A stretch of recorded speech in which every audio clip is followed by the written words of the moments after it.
Hi అండి, ఎలా ఉన్నారు? ఈరోజు మీకు చూపిస్తున్న ఐటమ్ ఏంటో తెలుసా? సొరకాయ పాయసం. ఇది ఎంత టేస్టీ స్వీట్ అంటే అండ్ ఈజీగా అయిపోయే స్వీట్ అండి. మనం ఇంట్లో చాలా తక్కువ ఇంగ్రీడియంట్స్తో ఈజీగా చేసుకోవచ్చు. చూపిస్తాం చూడండి. అండ్ చిన్న ముక్క సొరకాయ తీసుకున్నామండి. దీన్ని చక్కగా మనము గ్రేట్ చేసుకొని పక్కన పెట్టుకోండి. ఈ సొరకాయ చాలండి. ఎందుకు అనంటే మనం చేసే సేమియా మనకి ఒక బౌల్ ఆఫ్ వచ్చేస్తుంది అనమాట. అంత చక్కగా ఉంటుంది. దీన్ని తురుముకొని పక్కన పెట్టేసుకున్న తర్వాత స్టవ్ బౌల్ పెట్టుకొని దానిలో కొంచెం నెయ్యి వేసుకొని డ్రై ఫ్రూట్స్ ఏవైతే ఉన్నాయో వాటిని చక్కగా ఫ్రై చేసి పక్కన పెట్టుకోండి.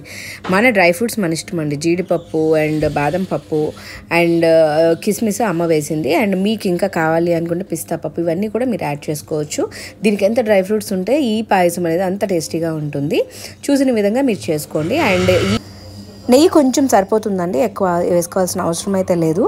అండ్ దీనిలో డ్రై ఫ్రూట్స్ వేపుకొని పక్కన పెట్టేసుకొని అదే నేతిలో ఏదైతే మనం తురుము పెట్టుకున్నామో సొరకాయ కూడా యాడ్ చేసుకొని చక్కగా గోల్డ్ కలర్కి వచ్చే వరకు ఫ్రై చేసుకోండి.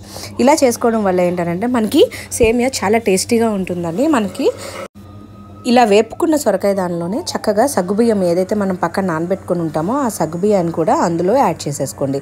ఈ సగ్గుబియ్యం యాడ్ చేసి ఈ రెండింటిని ఒకే మోతాదులో ఉడికించుకోండి.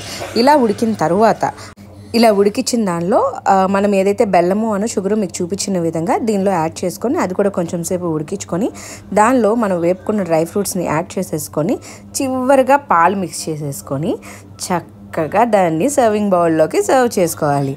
దీన్ని మనం స్పూన్ తింటుంటే నోటికి ఎంత టేస్టీ ఉంటుందంటే మనం ఒక కొత్త టేస్ట్ చేస్తున్న ఫీల్ ఉంటుందండి.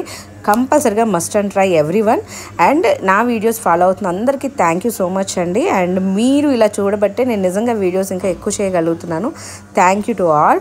అండ్ నా ఛానల్ చూసిన వాళ్ళని సబ్స్క్రైబ్ చేసుకోండి, షేర్ చేసుకోండి అండ్ లైక్ చేయండి. ఇలా మీరు చేస్తూ ఉంటే నాకు సపోర్ట్ చేసినట్టే అవుతుంది. అండ్ నేను కూడా మోర్ వీడియోస్ చేయడానికి ఈజీగా ఉంటుంది. అండ్ దీనిలో వచ్చేసి నేను మెజర్మెంట్స్ ఎక్కువ ఇవ్వలేదండి. మీకు నేను ఆల్రెడీ చూపిస్తున్నాను కదా, నేను సింపుల్గా కొంచెం కింద తీసుకున్న ఐటమ్స్ ఇవి. ఇన్ని గ్రామ్స్ అని అయితే నేను పర్టికులర్గా పెట్టలేదు. మీరు చూసుకోండి. ఈ విధంగా మీరు ఒకసారి ట్రై చేయండి. అండ్ మీకు ఈ కొలతలే అవసరం లేదండి. మనం టేస్ట్ చేసే ఫుడ్ అనేది మనకి ఏ విధంగా అయినా మనం ట్రై చేయొచ్చు. ఎందుకనంటే అప్పటికప్పుడు అమ్మ మా కోసం స్వీట్ అడిగితే ఇమీడియట్గా చేసింది. అందుకని చెప్పి దీని మెజర్స్ అంతే ఉండాలని అయితే నేను లెక్క తీసుకోలేదు. బట్ ఇది అనేది వీడియో తీస్తే మీకు కూడా తెలుస్తుంది అనే ఉద్దేశంతో చేశాను.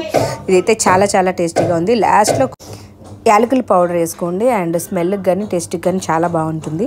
అండ్ చూసారు కదా, మేమైతే సర్వింగ్ బౌల్లోకి ఎంత ఇష్టంగా తీసుకుంటున్నామో అలా తీసుకొని అమ్మ తింటుంటే నేను సడన్గా వీడియో తీస్తాను అనమాట.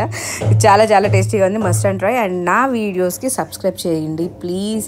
And thank you for watching. Thank you. Bye.